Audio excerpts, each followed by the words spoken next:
Radio check. This is Captain Nightwhisper.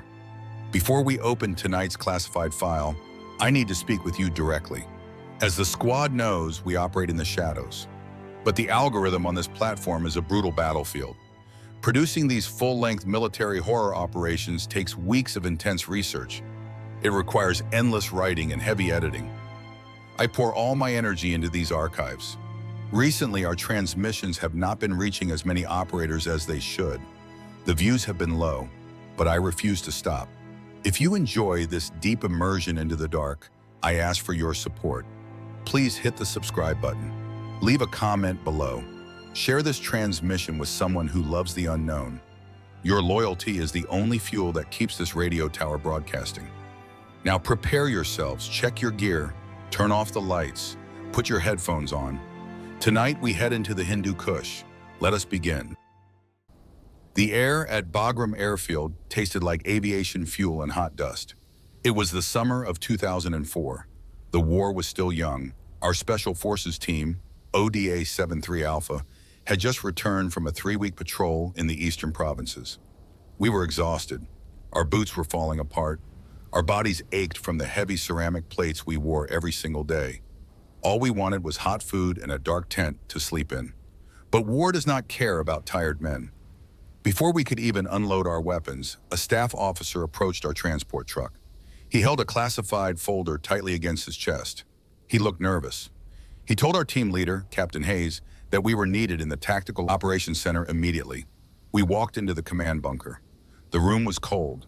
The air conditioning was running at maximum capacity to keep the computer servers from melting. A large digital map of the Hindu Kush mountain range was projected onto the main wall. A single red dot was pulsing near the center of the map. It was located about 15 miles north of our current position. It was a sector known for hostile terrain, and extreme isolation. The base commander stood at the head of the table. He looked pale. He did not give us the usual motivational speech. He simply pointed a laser pointer at the pulsing red dot. He explained that a highly advanced reconnaissance drone had gone missing in that sector 12 hours ago. It was an experimental model. It contained sensitive optical sensors and classified communication hardware. Command needed it recovered or destroyed before enemy combatants could find it. The mission sounded simple, a routine recovery operation. Fly in, locate the wreckage, secure the hard drives, and fly out.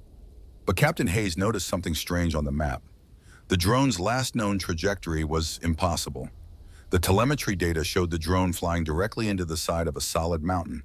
It did not crash against the rocks. The altitude readings indicated that it had flown deep inside the mountain structure before the signal died. The commander explained that satellite imagery had revealed a massive cave network in that specific coordinate. It was a natural fissure in the earth. The drone had somehow glided right into the opening. We had to go inside the mountain to get it back. Our local Afghan interpreter was a man named Faisal. He had fought the Soviets in the 80s. He was a brave man who never backed down from a firefight. But when he saw the coordinates on the screen, his face lost all its color. His hands began to tremble. He dropped his pen on the table. Faisal refused to go. He spoke in a low, terrified whisper. He told us that the specific valley was forbidden. The local tribes did not go there. The shepherds did not take their flocks there. He said the mountain was hollow. He claimed that during the Soviet occupation, an entire Russian infantry company had marched into that cave system to hunt insurgents. None of them ever came out. Faisal said the earth had swallowed them because they woke up something that belonged to the old world.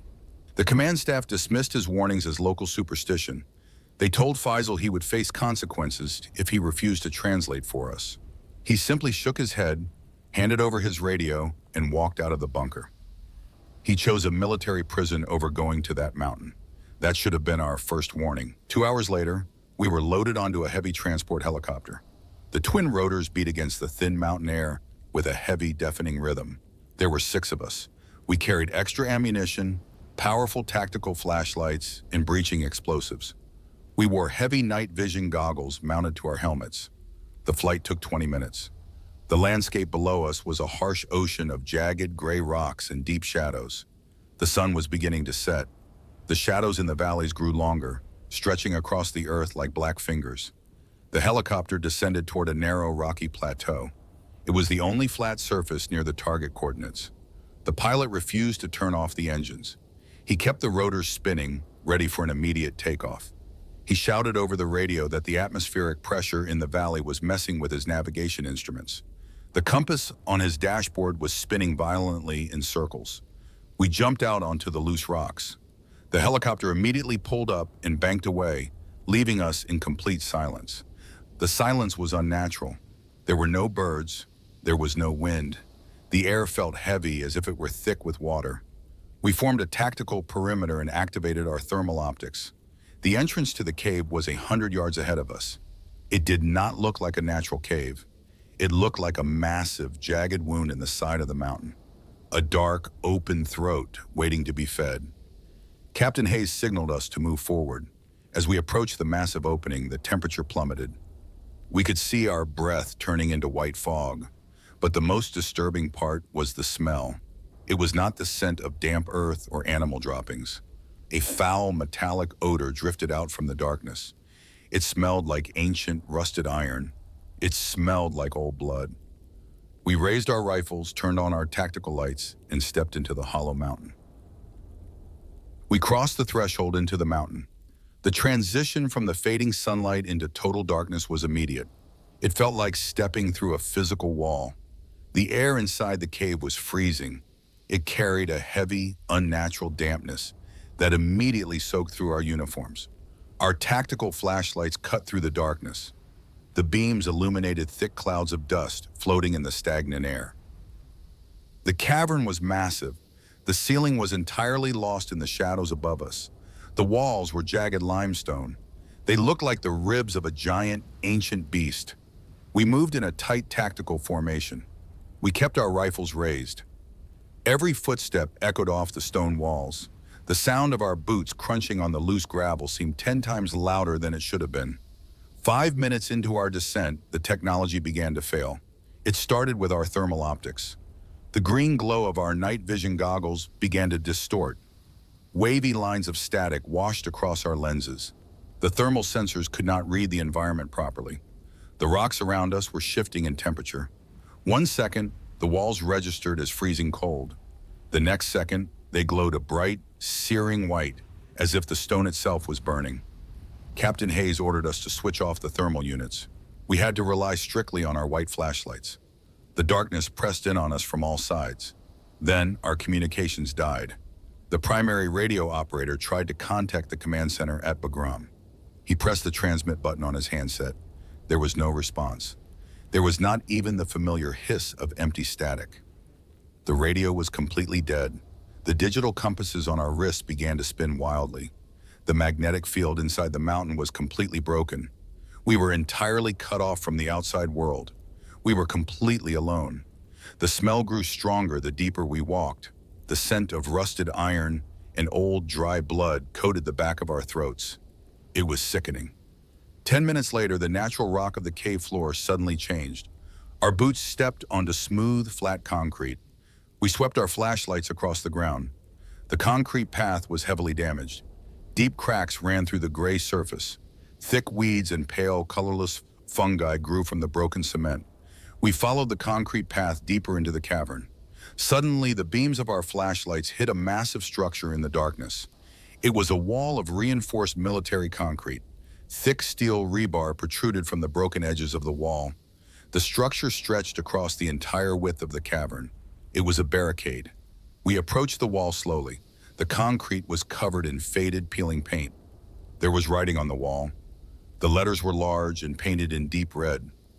They were Russian Cyrillic letters. None of us could read Russian, but the faded red paint looked exactly like dried blood under our harsh flashlights. Scattered across the ground in front of the wall were the remnants of a massive battle. We found hundreds of empty brass bullet casings buried in the dust. They were heavy caliber rounds, standard issue for the Soviet Army in the 1980s. We found rusted metal helmets. We found rotten pieces of heavy canvas uniforms. We found shattered gas masks, but we did not find any bones. There were no human remains anywhere in the dirt.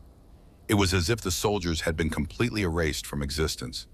In the center of the concrete barricade was a massive vault door. It was constructed from thick plates of solid titanium and steel. It was the kind of door you would find in a deep underground nuclear bunker.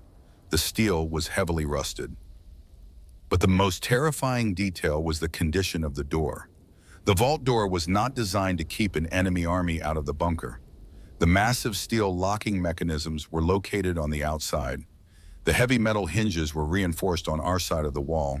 The Soviet engineers had built this barricade to keep something trapped inside the mountain. They had failed. The center of the massive titanium door was completely destroyed. The thick metal plates had been torn open from the inside out. The heavy steel was peeled back like the fragile lid of a tin can. The edges of the torn metal were jagged and sharp. Deep, massive gouges were carved into the solid titanium. They were scratch marks. They were 3 feet long and 4 inches deep. They looked like the claw marks of a predator. But no biological creature on Earth possessed the physical strength to tear through military-grade titanium with bare claws. We stood in front of the breached door. The freezing air flowed out from the dark hole in the metal. The foul smell of sulfur and decay washed over us. Captain Hayes looked at the torn steel. He looked at his dead radio. His jaw was clenched tight. He knew we should turn around and walk away. But the drone telemetry indicated the experimental aircraft had flown directly through this torn opening. We had our orders. He gave the hand signal to advance. We raised our weapons. We stepped through the torn titanium door. We left the world of men behind. The atmosphere beyond the Soviet vault was fundamentally wrong. The air pressure increased dramatically. It felt like we were walking at the bottom of the deep ocean. The invisible weight pressed hard against our chests. Every breath required a conscious physical effort. Our lungs burned with the cold, heavy air. We were no longer in a military bunker. The concrete floors ended abruptly. We stepped onto dark, porous rock. The walls of the cavern widened into a massive, echoing chamber. The ceiling was completely invisible in the pitch-black void above. Our tactical lights swept across the cavern floor. The ground was littered with pieces of the missing Soviet infantry company. We finally found the bodies, but they were not resting in peace. The remains were fused directly into the stone walls of the cavern. We saw the torso of a Soviet soldier protruding from the solid rock. His skeletal hands were reaching outward in a frozen gesture of absolute terror. His skull was fused halfway into the limestone. His rusted rifle was embedded inside the stone next to him. The rock had somehow turned into a liquid state, swallowed the men alive, and then hardened back into solid stone. The laws of physics had been completely abandoned in this place. We moved toward the center of the massive chamber. A large, unnatural structure rested in the middle of the cavern floor. It was circular. It was roughly 20 feet wide and 10 feet tall. We kept our rifles aimed at the center as we slowly approached it. When our flashlight beams finally illuminated the structure, the youngest soldier in our team dropped to his knees. He began to dry heave. It was an altar. It was constructed entirely of human remains and melted weapons. Thousands of bones were stacked in a precise, terrifying geometric pattern. There were skulls from Soviet soldiers still wearing their rusted metal helmets. But the foundation of the altar was much older. The bottom layers consisted of ancient, yellowed skulls. Some of them wore the corroded metal helmets of British soldiers from the 19th century. Others wore pieces of ancient bronze armor. The altar was a monument bound to thousands of years of slaughter. Melted steel rifles, bent swords, and broken spears were woven through the bones like iron vines. At the very top of the bone structure sat the missing reconnaissance drone. The experimental aircraft was perfectly intact. It had not crashed. It had been carefully placed at the top of the altar. The camera lens on the front of the drone was glowing with a faint red light. It was still recording. Captain Hayes ordered 2 men to retrieve the hard drives from the drone. We formed a defensive circle around the altar. We pointed our rifles into the absolute darkness surrounding us.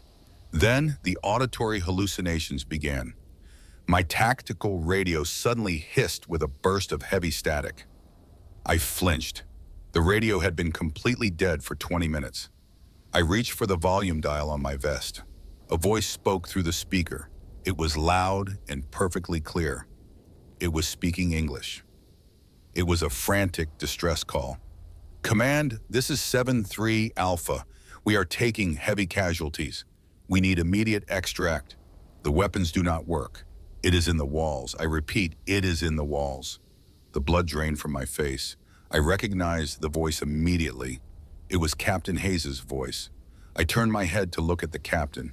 He was standing 10 feet away from me. His radio was also broadcasting the exact same distress call, but Captain Hayes was not speaking. His mouth was closed. His rifle was raised. He stared down at his own radio in absolute horror. The voice on the radio was weeping now. It sounded exactly like Captain Hayes, but it was filled with a pathetic, broken terror that our leader had never shown in his entire life. "It took Miller," the voice of Captain Hayes sobbed through the radio speaker. "It pulled him into the stone. Please send the helicopters. Please." My name is Miller. I was standing right there. I was still alive. The entity was not just repeating old radio transmissions. It was broadcasting our immediate future. It was playing a recording of our own impending deaths before they even happened. It was a psychological weapon designed to break our minds before it broke our bodies. The radio transmission suddenly cut off. The dead silence returned. The temperature in the cavern dropped again. A thick layer of white frost rapidly formed over the bone altar. The frost crawled across the stone floor toward our boots. Something massive shifted in the darkness beyond the reach of our flashlights. It did not make a footprint sound. It sounded like two massive tectonic plates grinding against each other deep under the earth. The sheer physical size of the movement caused the ground beneath our boots to tremble. The heavy scent of sulfur and burning hair suddenly overwhelmed the smell of old blood. A pair of pale, glowing eyes opened in the darkness high above us. They were 15 feet off the ground. They were the color of dying yellow suns, and they were looking directly at us. The pale yellow eyes descended from the darkness. They did not blink. They radiated a sickly, ancient light that cast long shadows across the bone altar. The massive entity slowly stepped into the range of our tactical flashlights. My mind struggled to process its physical form. It stood at least 15 feet tall. Its body was roughly humanoid, but the proportions were entirely wrong. The creature possessed legs that bent backward, resembling the limbs of a massive stag. But they were not covered in fur. The legs appeared to be constructed from petrified wood, woven together with thick black veins. Its torso was heavily scarred. The gray skin looked like hardened volcanic ash. Thick, rusted steel chains were wrapped tightly around its chest. The chains were Soviet in design. The heavy iron links were embedded deep into the creature's flesh, proving that the Russian soldiers had tried to bind it before they died. But the most terrifying feature was its head. It did not have a human face.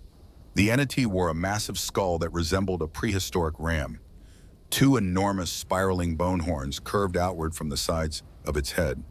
The yellow eyes glowed from deep within the hollow eye sockets of the skull. The heavy smell of sulfur and burning ozone filled the cavern. The air grew so hot that it became difficult to breathe. The frost that had covered the bone altar instantly vaporized into thick white steam. Captain Hayes did not hesitate. He gave the order to engage. All 6 of our rifles fired at the exact same time. The enclosed cavern amplified the sound of the weapons. The noise was absolutely deafening. It felt like standing inside a massive bell. Muzzle flashes illuminated the dark chamber with rapid bursts of orange light. Hundreds of hot brass casings ejected from our weapons and rained down upon the stone floor.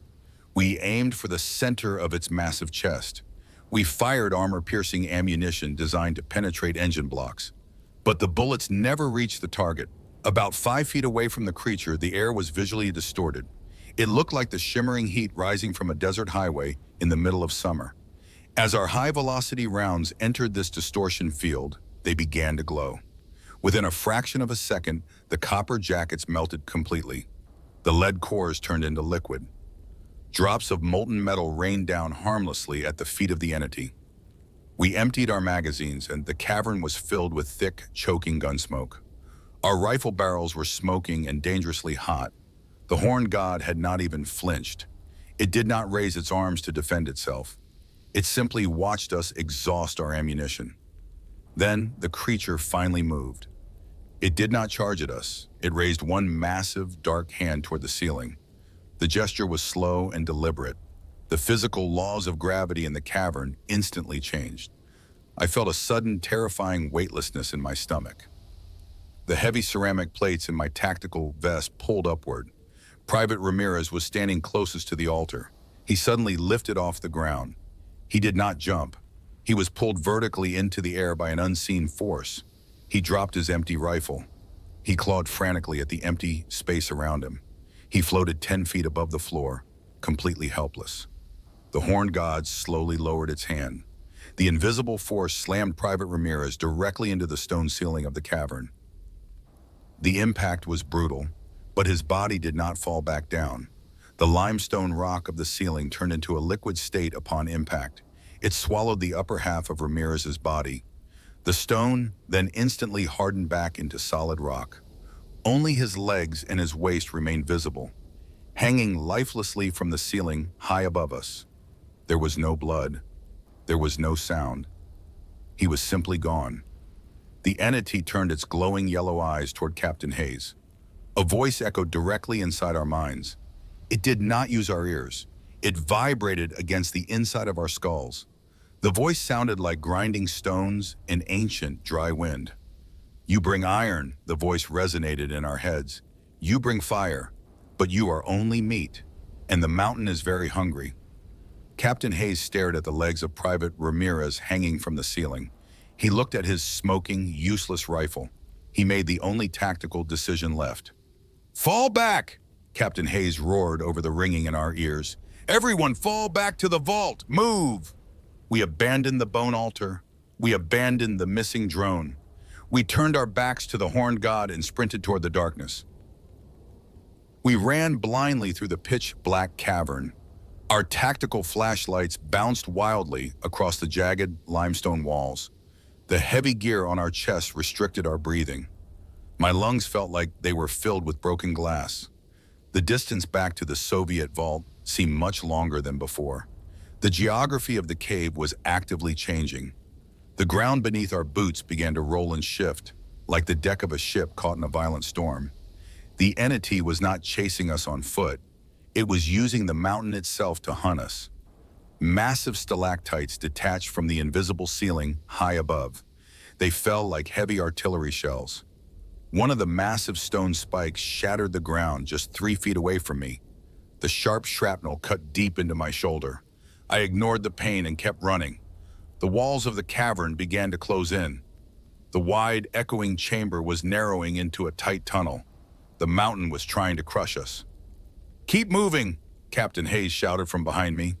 He was covering our rear, making sure no one was left behind. Do not stop running.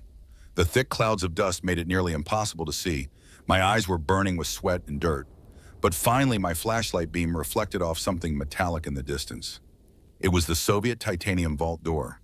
But the massive steel plates were moving. The heavy metal hinges were screaming with a terrible, grinding friction. The torn edges of the titanium door were slowly closing together. The unseen force manipulating the gravity of the cavern was trying to seal the vault before we could escape. We pushed our legs to the absolute limit. My heart hammered against my ribs with a frantic, painful rhythm. The gap in the titanium door was shrinking rapidly. It was 4 feet wide, then 3 feet wide. The first 3 members of our team threw themselves horizontally through the opening. They slid across the broken concrete on the other side. I was next. I dove headfirst into the gap. The thick metal edges scraped violently against the ceramic plates on my back. The friction tore the fabric of my uniform. But I made it through. I scrambled to my feet and turned around. Captain Hayes was 10 yards away. He was sprinting with everything he had. The gap in the door was now less than 2 feet wide. He threw his rifle through the opening. He dove forward, extending his arms. I grabbed his heavy tactical vest and pulled backward with all my strength. The massive titanium plates slammed together with a deafening metallic crash. The impact shook the foundation of the bunker. The heavy steel severed the thick radio antenna mounted on the back of the captain's vest. If he had been 1 second slower, the door would have cut him entirely in half. We lay on the concrete floor, gasping for oxygen. The heavy, pressurized atmosphere of the inner cavern was gone. We were back in the Soviet bunker. The thick concrete walls provided a temporary shield from the entity, but the mountain was still angry. The concrete floor began to crack. The Cyrillic writing on the walls started to bleed thick, dark fluid. We did not wait to see what would happen next. We grabbed our weapons and ran up the long concrete slope toward the surface. 10 minutes later, we burst out of the cave entrance. The cold, fresh air of the Afghan night hit my face. I had never felt anything so beautiful in my entire life. The night sky was filled with thousands of bright stars. The heavy transport helicopter was still waiting on the plateau. The pilot saw us emerge from the darkness. He instantly spun up the twin rotors. The massive blades chopped through the thin mountain air. We climbed aboard the ramp. We collapsed onto the metal floor of the aircraft. As the helicopter pulled away from the plateau, I looked back at the cave entrance. The massive dark hole in the mountain was completely silent. It was waiting for the next empire to send its soldiers into the dark. 24 hours later, we sat in a sterile briefing room at Bagram Airfield. We told the base commander exactly what we saw. We told him about the melted bullets, the fused bodies, and the entity that wore a skull for a face. The command staff did not believe the supernatural details, but they understood that the sector was a total loss. 2 days later, the United States Air Force sent heavy bombers over the valley. They dropped either massive, specialized, bunker-penetrating munitions directly onto the mountain. The explosions were so powerful that they registered on seismic equipment 50 miles away. The military officially declared the cave system destroyed and the drone unrecoverable. But my team knew the truth. You cannot kill an ancient god with modern explosives. You can only drop rocks on its roof. The horned god is still down there, sitting in the dark, wearing Soviet chains, waiting for us to dig too deep. We returned to the massive military complex of Bagram Airfield. We were physically safe behind thick concrete walls and thousands of heavily armed troops. But the war we had just fought was not over. We did not leave the darkness in the cave. We brought the darkness back with us. The medical staff placed our team in a secure quarantine wing. The base hospital was bright and sterile. It smelled of strong chemical cleaners and bleach. The doctors treated our physical injuries. They bandaged the deep lacerations on my shoulder from the falling rocks. They checked our vitals, but they could not explain the condition of our bodies. My body temperature was dangerously low. It registered at 94 degrees Fahrenheit. The military doctors brought heavy thermal blankets. They hooked me up to warm intravenous fluids. It did not help. The freezing cold was not on my skin. It was anchored deep inside my bones. The wound on my shoulder began to change. The flesh around the cut did not turn red with normal infection. It turned a pale, sickly gray. Thick black veins spread out from the injury, creeping slowly up my neck. The skin felt exactly like the frozen rock of the hollow mountain. The doctors took blood samples. They looked at the results under their microscopes. They were entirely baffled. My blood cells were crystallizing, but the physical symptoms were nothing compared to the psychological torture. Sleep became impossible. Whenever I closed my eyes, I did not see the safety of the medical ward. I saw the bone altar. I saw the pale yellow eyes staring at me from the shadows. I heard the terrible grinding sound of the shifting mountain. Captain Hayes suffered the most. He was placed in a separate observation room at the end of the hallway. The military psychiatrist believed he had suffered a complete mental breakdown. They confiscated his weapons. They took away his tactical gear. But they forgot to take his small, battery-powered survival radio. On our third night in quarantine, I woke up to a terrible sound. It was not a physical noise in the room. It was the heavy, suffocating silence that I recognized from the cavern. The loud hum of the hospital air conditioning system had completely stopped. The fluorescent lights in the hallway were flickering violently. I pulled the heavy thermal blankets off my freezing body. I walked out into the empty corridor. The air was incredibly dense. I could see my own breath forming white clouds in the hallway. I walked toward the observation room at the end of the hall. The door was slightly open. I pushed it wide and looked inside. Captain Hayes was sitting on the floor in the dark.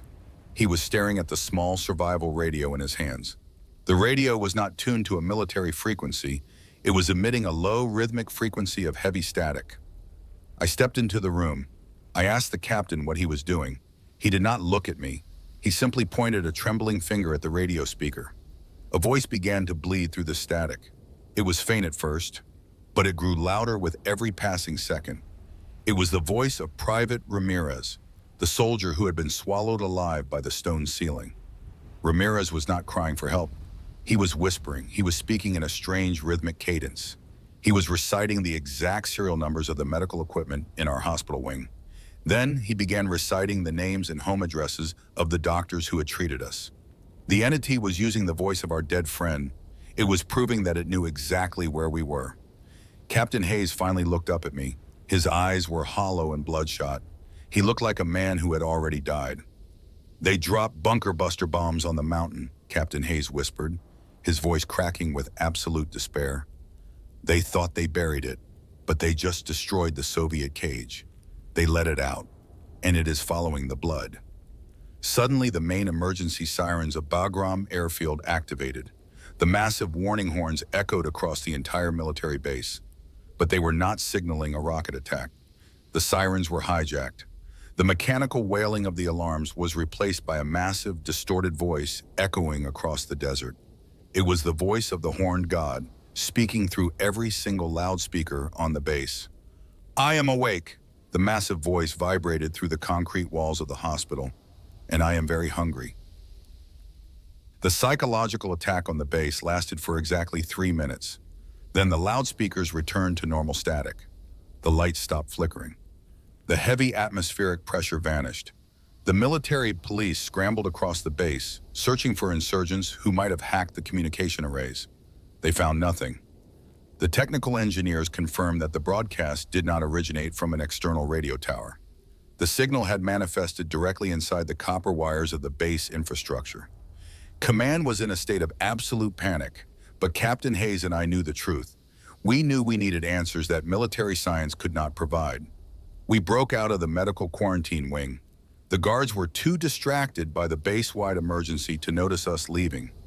We stole a transport jeep and drove across the tarmac toward the military detention center. We needed to speak with Faisal, the Afghan interpreter who had chosen a prison cell over entering the Hollow Mountain.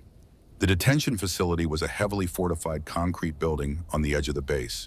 We used Captain Hayes' security clearance to bypass the front desk. We walked down a long row of steel cells. Faisal was sitting on a small prayer mat in the corner of his cell. He was facing the wall. He did not look surprised to see us. He did not look surprised to see the dark, frozen veins creeping up my neck. He simply stood up and walked toward the steel bars. He looked at Captain Hayes. He noticed that we were missing a man.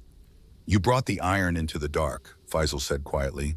His voice carried a profound, heavy sadness. "I warned you, the div does not forgive." Captain Hayes grabbed the steel bars of the cell.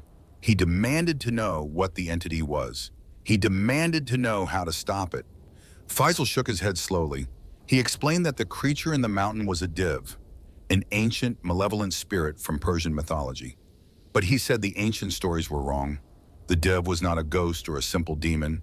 It was a physical manifestation of the Earth's anger. It fed on conflict. It fed on the heavy metals of war. Faisal told us the true history of the Soviet tomb. In 1984, a Soviet mining battalion had discovered the cavern by accident. They found the bone altar, but the Soviet commanders did not run away. They saw the creature's ability to manipulate gravity and temperature. They believed they could capture the entity. They believed they could study it and turn its power into a weapon for the Cold War. They sent an entire infantry company into the dark with heavy chains and electric cables. They tried to bind the horned god. Faisal's voice dropped to a terrified whisper. He told us that the creature allowed them to apply the chains. It wanted them to bring more iron into the cave. Then it slaughtered them all. It fused their bodies into the stone to serve as a warning. The Soviet engineers realized their terrible mistake. They built the massive titanium vault door to seal the cavern forever. They erased the coordinates from every map. "And what did your commanders do?" Faisal asked, staring directly into my eyes. "They dropped massive explosives onto the mountain. They shattered the very stone that was keeping the creature asleep. You did not bury the div. You opened the roof of its prison." I felt a cold sweat run down my spine. The frostbite in my shoulder throbbed with a sharp, agonizing pain. "How do we kill it?" Captain Hayes asked. His voice was completely devoid of emotion. He was a soldier looking for a target, Faisal stepped back from the steel bars. He looked at us with absolute pity. "You cannot kill an earthquake with a rifle," Faisal said softly. "You cannot shoot a hurricane. The div is tied to the mountain. But you have brought its attention here, to this base. Thousands of soldiers, millions of pounds of iron and steel. It is the greatest feast it has seen in 1,000 years." Before Captain Hayes could ask another question, the lights in the detention center completely shattered. The glass bulbs exploded in a shower of sparks. The heavy steel doors at the entrance of the cell block violently tore off their hinges. A massive wave of freezing air rushed down the hallway. The scent of sulfur and rusted iron filled our lungs. The horned god had not waited in the mountains. It had followed our trail of fear directly into the heart of the American military machine. The steel doors of the detention center lay completely ruined on the concrete floor. The heavy metal hinges were torn apart with brutal force. The emergency backup lights in the hallway began to flicker. They cast long, erratic shadows across the walls. The temperature plummeted so fast that the moisture in the air instantly turned into falling snow. We were trapped inside the cell block. There was only one exit, and the freezing fog was pouring in from that direction. Captain Hayes drew his sidearm. It was a useless gesture. We had already seen modern ammunition melt into liquid brass. But a soldier relies on his training when his mind cannot comprehend the terror in front of him. I stood beside him. My shoulder throbbed with a sickening, cold pain. Heavy footsteps echoed down the corridor. They did not sound like combat boots. They sounded like massive wooden pillars striking the solid earth. A squad of military police arrived from the opposite end of the facility. There were 6 heavily armed guards. They carried riot shotguns and automatic rifles. They saw the destroyed doors in the thick, freezing fog. The lead guard shouted a warning command. He ordered the unseen intruder to surrender. The horned god did not answer with words. It answered with violence. The entity emerged from the dark fog. It was forced to lower its massive, bone-covered skull to fit inside the hallway. The yellow eyes burned through the darkness like 2 dying stars. The rusted Soviet chains around its chest scraped against the concrete walls. The military police opened fire. The enclosed space amplified the deafening roar of their weapons. Hundreds of rounds tore through the air. But the creature raised its dark hand. The distortion field materialized instantly. The heavy shotgun slugs and rifle bullets glowed a bright orange before melting completely. Drops of liquid lead rained onto the floor, burning holes into the tile. The entity slowly closed its fist. The metal weapons held by the military police suddenly reacted. The steel barrels of their rifles twisted and collapsed inward. The metal grew impossibly hot. The guards screamed in agony. They tried to drop their melting weapons, but they could not. The liquid steel fused directly to the synthetic fabric of their tactical gloves. It burned straight through to their skin. Then the gravity in the hallway shifted. The ceiling above the guards began to groan under an immense pressure. The heavy concrete panels cracked. Thick iron support beams bent downward like cheap wire. The entire section of the ceiling collapsed directly onto the squad. Thousands of pounds of rock and steel crushed the men instantly. The hallway fell completely silent. Captain Hayes and I watched the slaughter from behind the steel bars of Faisal's cell. We were entirely paralyzed by the sheer power of the entity. It had destroyed 6 armed men in less than 10 seconds without ever touching them. The horned god turned its massive skull toward our cell. It slowly walked toward us. The freezing air radiating from its body coated the steel bars in thick white frost. Faisal did not run. He did not hide behind the concrete walls. He stepped forward. He stood directly in front of the frozen steel bars, facing the ancient creature. He closed his eyes and began to whisper a prayer in his native language. His voice was steady. He had accepted his fate. The entity stopped in front of the cell. It looked down at the old interpreter. "You kept the old ways," the massive voice vibrated inside our minds. "You warned the men of iron. Your blood belongs to the earth. It will not be wasted." The entity reached out with a massive, dark finger. It gently touched the steel bars directly in front of Faisal's chest. The iron bars instantly liquefied. The liquid metal snaked forward and wrapped around Faisal's throat and torso. It did not burn him. It simply absorbed him. Faisal did not scream. His body turned a pale gray color, perfectly matching the ancient stone of the cavern. In a matter of seconds, he dissolved completely into the metal and the freezing air. He became part of the hollow mountain. The horned god slowly shifted its yellow eyes toward Captain Hayes and me.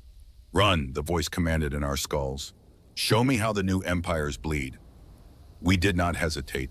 We turned and sprinted toward the emergency maintenance stairwell at the back of the cell block. We shattered the glass of the fire door and threw ourselves into the darkness. We had to get out of the building. We had to warn the rest of the base. We emerged from the detention facility into a nightmare. Bagram Airfield was in a state of absolute chaos. The base commanders believed they were under a massive, coordinated insurgent attack. Emergency sirens wailed continuously into the night sky. Searchlights swept frantically across the dark mountains surrounding the valley. Thousands of soldiers were running across the tarmac. Armored vehicles were rushing toward the perimeter fences. But the enemy was not outside the gates. The enemy was already inside. The horned god did not hide in the shadows anymore. It stepped out of the ruined detention building and into the open base. Under the bright security lights, the entity looked even more terrifying. The massive ram skull absorbed the light around it. The rusted Soviet chain swung wildly against its ash-gray chest. It walked slowly toward the main flight line. It was drawn to the massive concentration of military vehicles and aircraft. It was drawn to the iron. A platoon of heavy infantry engaged the creature near the fuel depots. They fired vehicle-mounted heavy machine guns. The tracer rounds lit up the night sky like a deadly laser show. The entity simply walked through the concentrated fire. The bullets melted into a rain of harmless liquid metal before they could strike its flesh. The creature raised both of its arms. A massive armored troop transport vehicle was suddenly lifted off the ground. The 20-ton machine floated 30 feet into the air. The soldiers inside screamed in absolute terror. The entity twisted its hands in a sharp, tearing motion. The armored vehicle was crushed inward, as if squeezed by a giant, invisible fist. The thick steel armor folded like cheap paper. The vehicle was dropped back to the earth in a mangled, unrecognizable pile of scrap metal. "We cannot fight this thing," Captain Hayes yelled over the deafening noise of the base. "We have to get off the ground. We have to leave." We sprinted toward the main runway. A massive C-17 Globemaster transport plane was preparing for an emergency takeoff. Its 4 enormous jet engines were screaming. Hundreds of non-combat personnel were rushing up the rear cargo ramp. The flight crew was desperately trying to evacuate as many people as possible before the base fell. We joined the massive crowd pushing toward the aircraft. My lungs burned with every breath. The dark, frozen veins on my neck pulsed with agonizing pain. The creature was radiating a cold energy that infected everything it touched. We were 50 yards away from the cargo ramp. The horned god turned its massive skull toward the runway. It saw the giant transport plane. It saw the millions of pounds of steel and aviation fuel. The creature changed direction. It began to walk directly toward our aircraft. Every step it took caused the thick concrete of the runway to crack and shatter. "It is going to pull the plane out of the sky," Captain Hayes said. He stopped running. He looked at the massive entity and then he looked at me. "Get on that plane, Miller," he ordered. His voice was calm. The frantic terror from the hospital room was completely gone. He was a soldier again. "Captain, what are you doing?" I asked, grabbing his shoulder. "It feeds on heavy metals and heat," Hayes said, pointing toward the main aviation fuel depot located 200 yards away from the runway. Massive white spherical tanks held hundreds of thousands of gallons of highly flammable jet fuel. "I cannot kill it," Hayes said, "but I can give the biggest meal it has ever seen. I can distract it long enough for that plane to leave the airspace." "You will not survive that explosion, sir," I pleaded. Captain Hayes looked at his own hands. They were trembling. The skin was turning a pale, sickly gray. The infection from the mountain was taking him, just like it was taking me. "I am already dead, Miller," Hayes whispered. "Make sure command hears the truth. Do not let them send anyone else to that valley." Before I could stop him, Captain Hayes turned and sprinted away from the runway. He ran directly toward the massive fuel tanks. I was pushed forward by the panicked crowd of soldiers. I stumbled up the metal ramp of the C-17 transport plane. The loadmaster immediately hit the hydraulic controls. The heavy metal ramp began to close behind us. The giant aircraft surged forward down the runway, gaining speed for takeoff. I crawled to a small porthole window on the side of the fuselage. I looked out into the chaotic night. I saw the horned god reaching its dark hands toward our accelerating plane. I felt the terrible weight of its gravity field trying to pull us backward. The plane shuddered violently. The metal frame groaned under the impossible pressure. Then, the fuel depot detonated. The aviation fuel depot did not just catch fire, it erupted with the force of a tactical nuclear weapon. Hundreds of thousands of gallons of highly volatile jet fuel ignited in a single fraction of a second. The night sky over Bagram Airfield was instantly erased. A blinding, searing sphere of pure white light expanded across the valley. It turned the darkness into artificial daylight. I had to close my eyes, but the light was so intense that I could see the bones inside my own hands. A fraction of a second later, the shockwave hit our aircraft. The massive C-17 transport plane was violently pushed sideways. The heavy metal fuselage groaned under the impossible stress. The soldiers sitting around me were thrown against their restraint harnesses. Emergency lights flashed red across the cargo bay. Oxygen masks dropped from the ceiling. The pilots in the cockpit fought desperately against the sudden displacement of the air. But the massive kinetic force of the explosion actually provided the lift we needed. The heavy landing gear detached from the cracked concrete of the runway. We were airborne. We were climbing rapidly into the thin mountain air. I kept my face pressed against the small porthole window. I forced my eyes open. I had to see if the sacrifice of Captain Hayes had worked. The entire military base was consumed by an ocean of orange and red fire. The heat wave was so powerful that I could feel it radiating through the thick ballistic glass of the window. The military vehicles, the concrete barriers, and the communication towers were completely engulfed. But in the very center of the inferno, I saw it. The horned god had not been destroyed.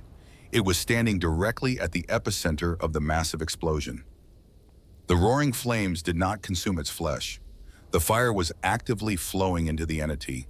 The ancient creature was absorbing the thermal energy. The rusted Soviet chains around its chest glowed with a blinding, white-hot intensity. It slowly turned its massive, bone-covered skull toward the sky. It looked directly up at our ascending aircraft. Even over the deafening roar of the four jet engines, I heard the voice. It vibrated deep inside my skull. It was not angry, it was deeply satisfied. "The iron is consumed," the ancient voice whispered in my mind. "The fire is eaten, the cage is broken, and the seed is planted." The aircraft banked sharply to the west, breaking through the cloud cover. The burning ruins of Bagram Airfield disappeared behind the mountain peaks. We were safe. The military personnel in the cargo bay began to weep. Some of them prayed aloud. Others simply stared at the metal floor in absolute shock. They believed they had just survived the greatest insurgent attack in the history of the war. They did not know what they had actually survived. I unbuckled my heavy restraint harness. My entire body felt numb. I stumbled toward the small lavatory at the rear of the aircraft. I locked the metal door behind me. The small room was brightly lit. The air pressure in the cabin was normal. But I was freezing. My teeth chattered violently. I turned on the small sink and splashed warm water onto my face. I looked at my reflection in the mirror. The young, hardened Special Forces operator was gone. My eyes were sunken and dark. My skin was incredibly pale. But it was the infection on my neck that made my heart stop. The thick, black veins had spread. They were no longer confined to my shoulder. They crawled up my throat like the roots of a dead tree. They reached the base of my jaw. The skin around the veins was turning the exact same shade of ash gray as the creature in the mountain. I slowly removed my tactical gloves. The tips of my fingers were completely numb. They were black, suffering from severe, impossible frostbite. I exhaled slowly. A thick plume of white, freezing fog escaped my lips. It hung in the warm air of the bathroom, refusing to dissipate. I finally understood the last words of the horned god. The entity did not care that our plane had escaped. It did not need to pull us out of the sky. It had already won. The Soviet military had tried to trap the creature in a cage of titanium and concrete. The American military had tried to bury it under thousands of pounds of high explosives. Both empires had failed. They had only succeeded in feeding the darkness. And now the entity did not need to stay in the hollow mountain. It had found a new vessel. It had found a carrier. The military doctors would eventually examine me. They would write extensive medical reports about an unknown biological pathogen. They would quarantine me in a secure underground facility in the United States. They would surround me with steel doors, iron walls, and armed guards. They would bring the iron directly to me. I turned off the water in the sink. I looked at the dark, freezing veins pulsing beneath my skin. I could already smell the faint scent of sulfur and old blood in the sterile air of the airplane. The war in the graveyard of empires was over for me, but a new war was just beginning, and I was bringing the front line straight home. The hollow mountain still keeps its secrets. Just like the Soviet forces before us, Task Force Seraph learned a terrible lesson. Some doors in this world are sealed for a reason. Some enemies cannot be fought with bullets and steel. As I mentioned at the beginning of this briefing, bringing these classified archives to light takes a massive toll. We work tirelessly behind the scenes to create this audio experience. If you made it all the way to the end of this hour-long mission, you are true special forces. You are the elite of this channel. Please leave a comment below. Tell me which chapter made you feel the most tension. Hit the like button. Subscribe to the channel if you haven't already. Help us defeat the algorithm so we can continue deploying on these dark missions. Stay vigilant, operators. Keep your flashlights charged. Captain out.